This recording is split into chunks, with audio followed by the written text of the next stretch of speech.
हम लोग 4.1 का 2 नंबर प्रश्न देखते हैं। उनमें पहला प्रश्न क्या है? पहला प्रश्न है कि एक भूखंड है। कैसा भूखंड है? तो आयताकार भूखंड है जिसकी लंबाई चौड़ाई के 2 गुने से 1 अधिक है और उसका क्षेत्रफल है 528। तो इन जितने भी स्टेटमेंट दिए हुए हैं 2 नंबर में, इन सब क्या करना है? हमको समीकरण बनाना है। क्या करना है? क्या करना है? समीकरण बनाना है। तो ध्यान से देखिएगा। तो क्या बोला? एक आयताकार खेत है, ऐसा भूखंड है जिसकी चौड़ाई मान लिए x, चौड़ाई x मान लिए, तो लंबाई क्या बोला? उसके 2 गुने से 1 अधिक है, तो 2 गुना x जोड़ 1। अब प्रश्न से क्या बोला है? इसके भूखंड का क्षेत्रफल कितना है? इसके भूखंड क्षेत्रफल कितना है? 528। कितना है? 528। और ये आयताकार है, तो लंबाई गुना चौड़ाई बराबर 528। x गुना 2x क्या हो गया? 2x स्क्वायर, x गुना 1x, और ये बराबर का बराबर रह गया, और ये जिसका प्लस और ये प्लस डरा के माइनस में हो गया। तो क्या सर यही आंसर निकल गया? मेरा आंसर यहाँ नहीं निकला है, लेकिन जो सवाल बोल रहा है, जो सवाल बोल रहा है, सवाल क्या बोल रहा है? सिर्फ समीकरण निकालना है, इसलिए आंसर यही छोड़ देंगे। कोई दिक्कत? फिर दूसरा सवाल की ओर आते हैं। बोलता है 2 क्रमागत संख्या। क्रमागत मतलब होती क्या है? समझिए मेरी बात। 1 2 क्रमागत है, 1 2 क्रमागत है, 4 5 क्रमागत है, 11 12 क्रमागत है, 20 21 क्रमागत है ना? तो मतलब एक बात देख रहे हैं ध्यान में, क्रमागत में हो क्या रहा है? जो क्रमागत संख्या है वो पहले संख्या से 1 अधिक है। 1 2 क्रमागत है, मतलब 1 में 1 जोड़ते हैं 2 होता है, तो वो क्या है? क्रमागत है। 3 4 क्रमागत है, तो 3 में 1 जोड़ते हैं 4, वो क्या है? क्रमागत है। आई बात समझ में? तो पहला अगर माने कि पहली क्रमागत संख्या क्या है? x है, तो दूसरे में क्या होगा? 1 जुड़ेगा ना जी? जुटेगा कि नहीं? क्या हो गया? x plus 1। अब बोला भैया दोनों का गुणनफल कितना है? जब दोनों गुना करते हैं तो निकलता है 306। तो दोनों गुना कर दो, x गुना x प्लस 1 गुना कर दिए तो x गुना x स्क्वायर और x गुना 1x, और ये प्लस लगा के। कोई दिक्कत? अब तीसरा क्यों देखते हैं। एक लड़का है जिसका नाम है रोहन। क्या नाम है? रोहन। रोहन की अम्मी या रोहन की मम्मी, रोहन की माँ रोहन से 26 साल बड़ी है। अगर रोहन मतलब क्या? रोहन का जन्म तब हुआ होगा जब उसकी माँ का उम्र 26 साल हो रहा होगा। तो रोहन जो है अपनी माँ से 26 साल छोटा हो गया। तो बोल रहा 3 साल बाद, 3 साल बाद रोहन का उम्र और उसकी मम्मी का उम्र को जब गुना करेंगे तो वो हो जाएगा कितना? जानते हो? 300। ये बात बोला। तो बोले ठीक है। तो पहला बात हमको ना तो रोहन का उम्र पता है ना तो उसकी मम्मी का उम्र पता है, तो हम मान लिए रोहन का उम्र कितना है? x। तो जब रोहन का उम्र 1 साल था, जब रोहन जन्म हुआ होगा, जब 0 साल था, उसकी मम्मी 26 साल की थी। जब रोहन 1 साल का हुआ, मम्मी 27 साल की होगी। रोहन 2 का मम्मी 28 की हो गई है क्या ना? तो यहाँ रोहन x साल का हुआ तो x जो 26। कोई दिक्कत? अब 3 साल बाद की बात बोल रहा है कि रोहन बोला 3 साल बाद उम्र कितना हो जाएगा? मान लो लक्ष्मी को 16 साल है, 3 साल कितना होगा? 19 साल है ना? तो रोहन का उम्र x साल है, 3 साल बाद 3 प्लस x हो जाएगा। लेकिन मम्मी का उम्र क्या है? x प्लस 26 है, 3 साल बाद कितना हो जाएगा?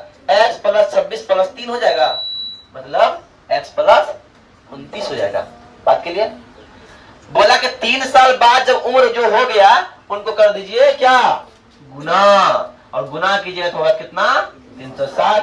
तो रोहन का 3 साल बाद उम्र इतना था और रोहन की मम्मी का 3 साल बाद उम्र इतना था। दोनों कर दिए गुना। x गुना x, x स्क्वायर, x गुना 29, 29x, और 3 गुना x, 3x, और 3 गुना 29, 87। कोई दिक्कत? भैया x स्क्वायर का x स्क्वायर रह गया और 29x और 3x दोनों सेम लग रहा है, दोनों जुटेगा तो 29 3 33 32, तो 32 है। कोई दिक्कत? और 87 जिसका 10 रह गया और ये प्लस वाला इधर आ गया तो और ई देखो ई जस का 10 उतर गया यहाँ पे 87 में अब 360 घटाएंगे तो भैया -273 आएगा। यही मेरा समीकरण है। कोई दिक्कत? कोई दिक्कत?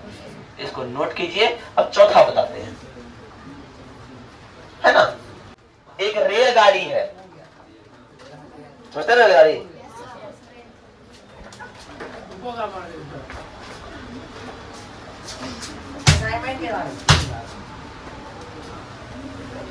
बात कर रहा है जब बता रहे हैं तो सुनो। एक रेलगाड़ी है, क्या है? क्या है? रेलगाड़ी। अब रेलगाड़ी किसी चाल से चल रही है, ठीक है ना। तो बोल रहा है कि रेलगाड़ी किस चाल से चल रही है और वो चलती है कितनी दूरी? 480 किलोमीटर।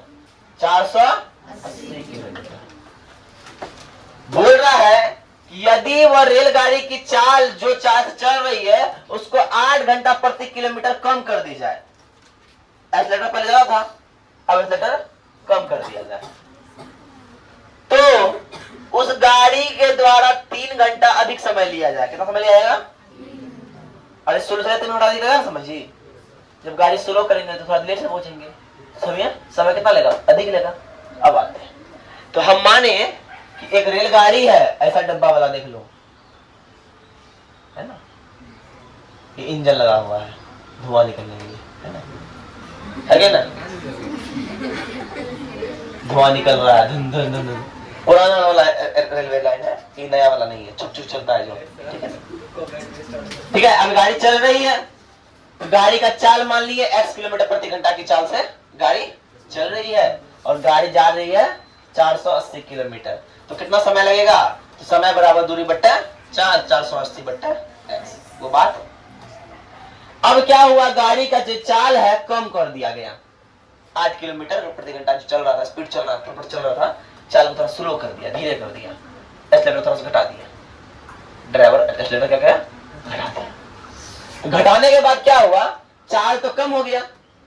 पहले चाल x था, अब 8 घटाया तो x घटा 8 होगा। तो चाल जब कम हुआ तो समय भी कम होगा ना। समय क्या है? समय बढ़ जाएगा, है क्या ना। तो क्या होगा?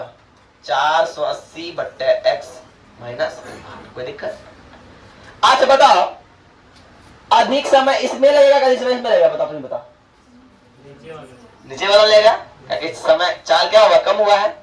तो क्या करेंगे? नीचे वाला में अधिक समय में, ऊपर पहले वाला में कम समय लगा, तब ना बराबर 3 होगा, है क्या ना। हम लोग घटाते किससे हैं? बड़का से छोटका को। तो बड़ा समय कौन है? नीचे वाला, ऊपर वाला? नीचे वाला। क्यों है? क्योंकि इसमें एक्सीलरेटर घटा दिया गया। जब एक्सीलरेटर घटेगा तो आदमी को जाने में समय अधिक लगेगा। तो क्या करें? इसमें हम इसको घटा दिए, बराबर 3 घंटा ले दिए। कोई दिक्कत? अरे दिक्कत जी।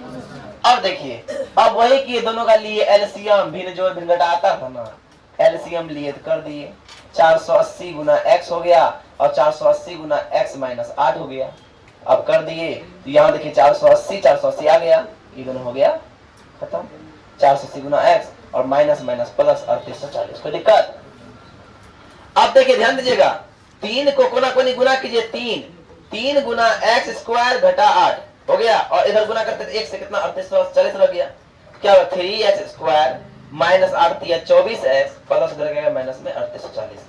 अब सब में एक चीज दिख रहा है, क्या? सब में दिख रहा है 3 कॉमन।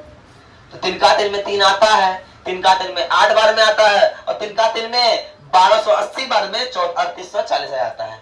तो अब देखिए 3 क्या हो गया? 3 मान लीजिए ई जैसा का उतर गया, ई जैसा का उतर गया। अब बोलिए सर 3 को कहां लिए? 0/3 की जगह कितना होगा? 0 होगा, इसलिए क्या हो गया? 0। यही मेरा समीकरण हो गया और 4.1 हो गया, खत्म। कोई दिक्कत? लेकिन तुम लोग का प्रश्न अभी तक नहीं आया कि सर आप बोले कि डी निकलेगा, एक्स का मान निकला, निकाले कहीं नहीं निकाले। तो इसके बाद में हम डी का मान निकालेंगे और एक्स का मान भी निकालेंगे, ठीक है।